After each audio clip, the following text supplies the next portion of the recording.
Welcome to Exercise for Beginners, where I teach you how to get started if you've never started before. This week, I'm going to go over another episode of how to do some shoulder and rotator cuff work. I'm going to keep some of these movements simple today. So the next one I'm going to do is place a mini band around your wrists. And you're going to put your arms out in front of you. So this one's good if you're having some labral type issues. So I have this problem, so I'm sure a lot of other people have this problem too. I sleep so hard on my right side. And when you do that, you sleep really hard on one side or another, you get really curled in and all tightened up and through here and curled in over here on your side, right? So that can irritate some of your muscles and tendons going across. That pain would be kind of a pinch, kind of across the top of the shoulder here. And that's kind of where some of the tendons glide. So if you're kind of all curled in like that, you're just getting a little stuck. So something like this will help with that. So a good way to be able to test for that is if you pull away and you're trying to stabilize on the other side, like so. If you feel that, up here. I know I do, so you might.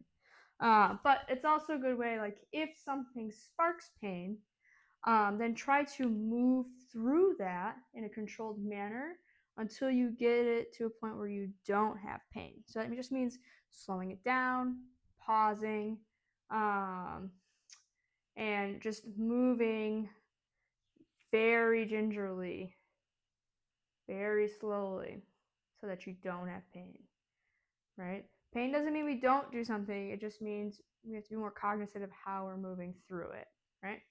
So arms forward, sit up nice and tall, pull away, pull away.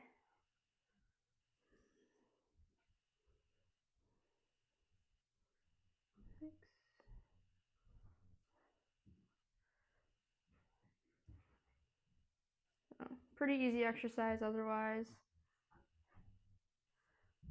When I'm having that issue, I actually find this one to be super helpful. It's very straightforward.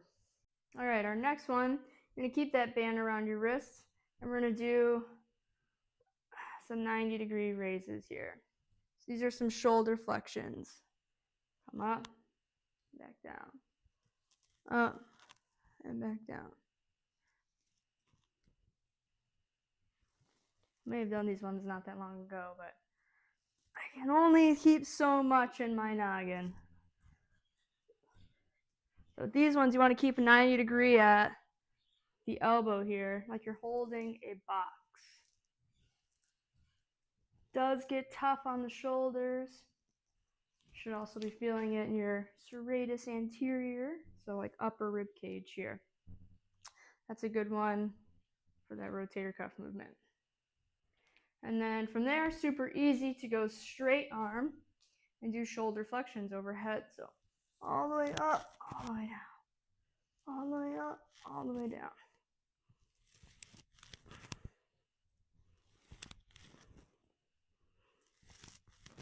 So these are harder than I make it look.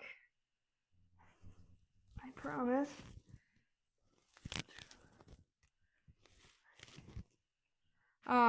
The objective of these is to try and keep your elbows as straight as possible as you go up. I don't always have the easiest time doing that, but straight as possible, and you don't want that rib cage to flare at all. So try and keep a nice neutral spine as you go up overhead. All right, and last but not least, you're going to take that band and a foam roller. So I have a smaller one here. I'm going to place that against the wall, and your band is around the wrists. So you're going to be pressing into the wall, nice wide wrists, roll up, and roll back down. Roll up, and back down. Same thing. Keep that neutral spine. Don't let the lower back arch. You want to keep your wrists as wide as your shoulders as you're rolling up and down. And you don't want that chest to flare too much.